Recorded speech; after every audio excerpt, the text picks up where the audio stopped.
Bismillahirrahmanirrahim. Assalamualaikum warahmatullahi wabarakatuh. Kembali lagi kita di channel Sumber Dakwah Official lah. Kali ini kita akan melihat seorang profesor yang tentunya ini bukan profesor yang omon-omon kira-kira, yang sok-sokan kritis, nggak taunya suka menyuri aset negara, ngambil aset negara sampai panci pun dibawa pun pulang.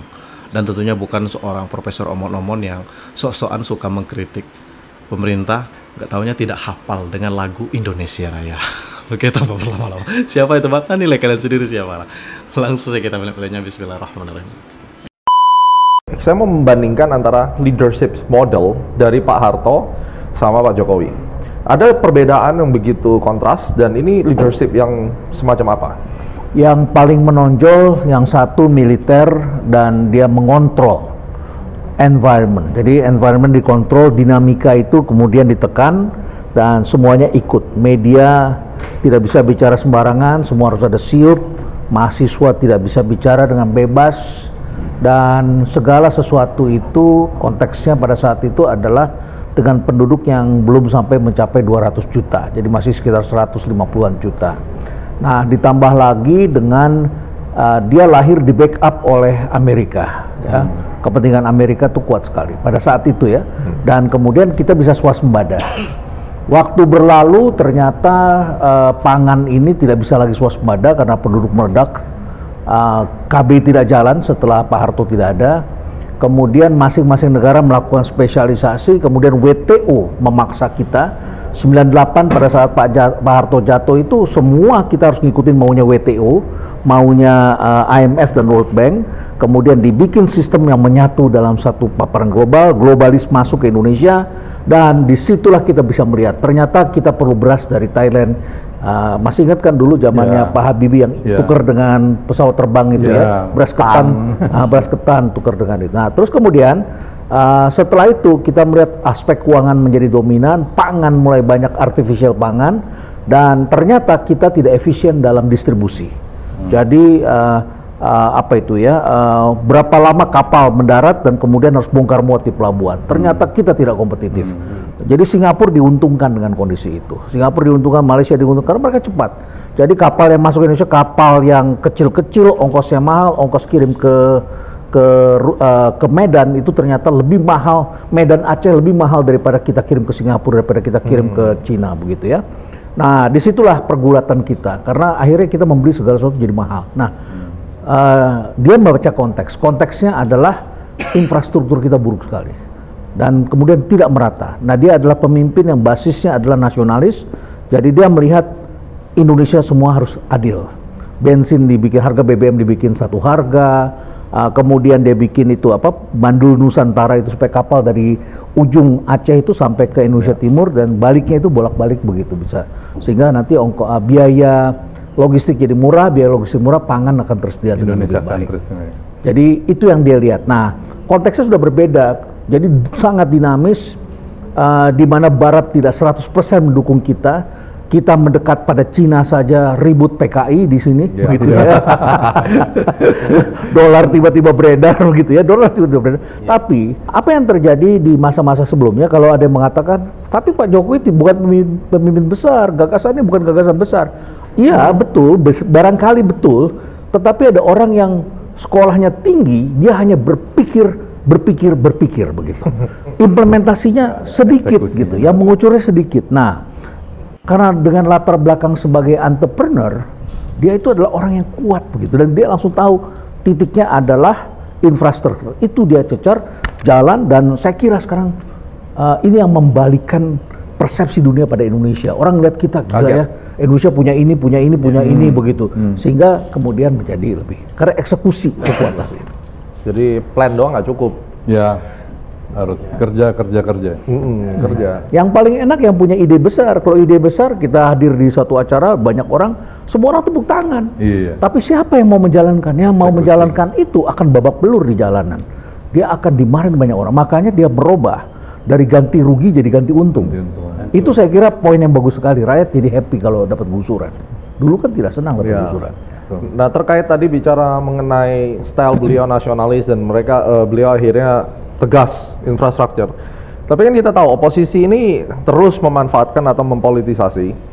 Saya melihat role model daripada leadership style Pak Jokowi ini pasif, kalem, cenderung makanya sampai orang bilang maaf kata plongo-plongo katanya begitu.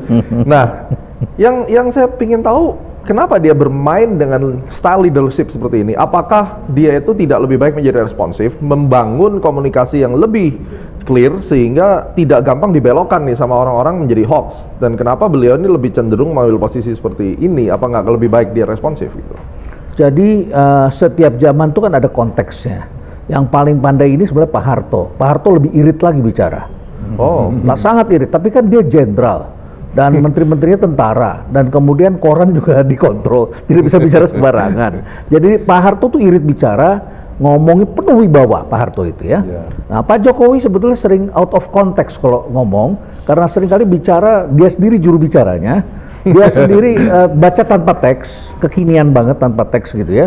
Jadi tidak membosankan, tidak orang ngantuk, interaktif, sangat dinamis gitu. Nah, pertanyaannya kenapa dia mengambil posisi seperti itu? Pasti ini adalah ada unsur personality, ya. Pasti ini adalah karena dia bukan ketua partai dan dia tidak mempunyai partai. Dia adalah anggota partai yang ketika naik juga pernah dikatakan kamu itu petugas partai begitu ya. Dan menangnya tidak hanya ya katakanlah kalau kita katakan partainya tidak berperan, partai berperan pasti, tetapi naiknya itu kuatnya karena ada relawan dan ada partai yang kesekian di dalam kabinet yang harus di-entertain gitu ya. Jadi ada koalisi-koalisi yang ada di partai. Partai berikutnya adalah ada profesional ya. Nah profesional ini ada linknya kemana-mana kalau kita baca lebih cerdas. Dan kemudian kalau dulu kita ada militer lewat, polisi lewat, tentara lewat, nguing-nguing lewat, semuanya takut, dan orang sebut dongkol gitu ya.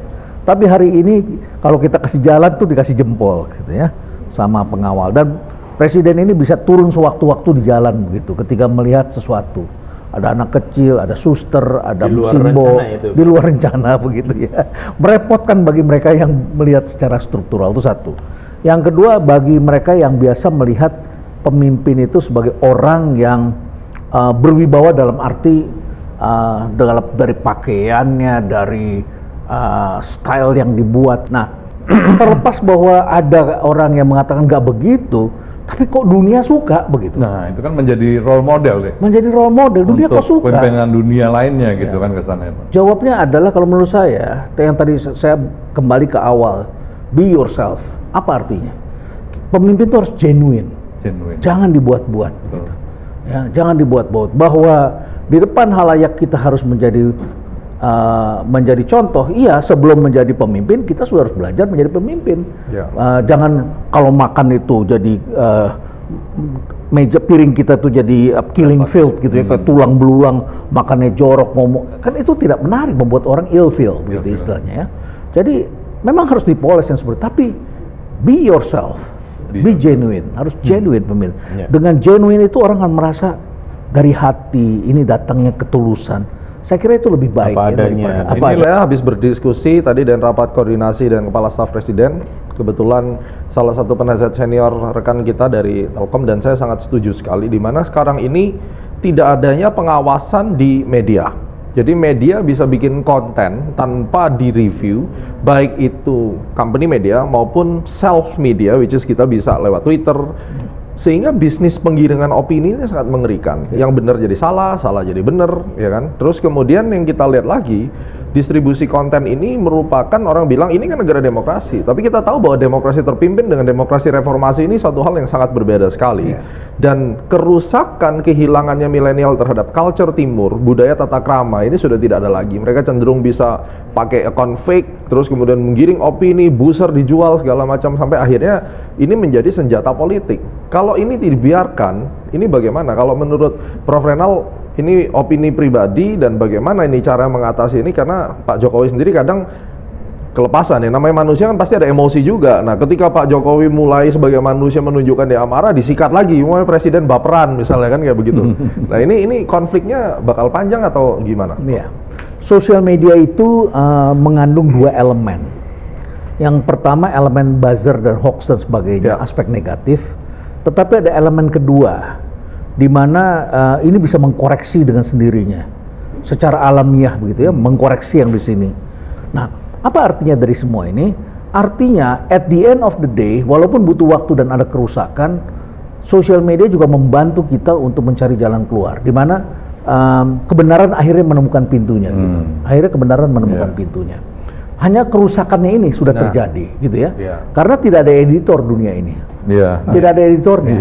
Bahkan akhirnya media massa pun terpengaruh karena dia perlu cost structure yang lebih rendah. Dan akibatnya kemudian wartawan-wartawan sekarang tanpa melalui proses editing langsung bisa menayangkan. Betapa mengerikannya. Nah, disitulah social control menjadi penting. Kerusakan memang terjadi, tetapi ini terjadi di seluruh dunia, kecuali negara-negara yang mengontrol informasi seperti Tiongkok, Singapura, ya, dan mungkin juga Israel. Kita udah nggak bisa kembali ke keadaan itu lagi. Nilai-nilai harus dibangun. Jadi memang ini barangkali pertanyaan kita yang kita perlu pikirkan, pemimpin seperti apa? Pokoknya balik lagi kita masalah apa itu kemarin yang terus yang diserang-serang pala buzzer dari para buzzer yang sakit hati itu, yang terus menyerang masalah Fufu Fafa, terus menyerang masalah jet pribadi. Pokoknya itu memang isu-isu murahan yang jelas meralihkan problem yang sangat besar yang dari dulu dan dari belasan tahun yang tidak pernah selesai, yang harus kita selesaikan. Jadi jangan karena isu-isu receh itu kita semua teralihkan dari para kaum 16% maupun kaum anak abah yang jelas-jelas mereka sakit hati yang tak berkesudahan. Dah, saya akhiri, pokoknya tetap jaga persatuan Indonesia. Jangan mau kita terpecah belah, jangan mau kita diadu domba. NKRI harga mati. Wabillahi taufiq wal hidayah. Wassalamualaikum warahmatullahi wabarakatuh.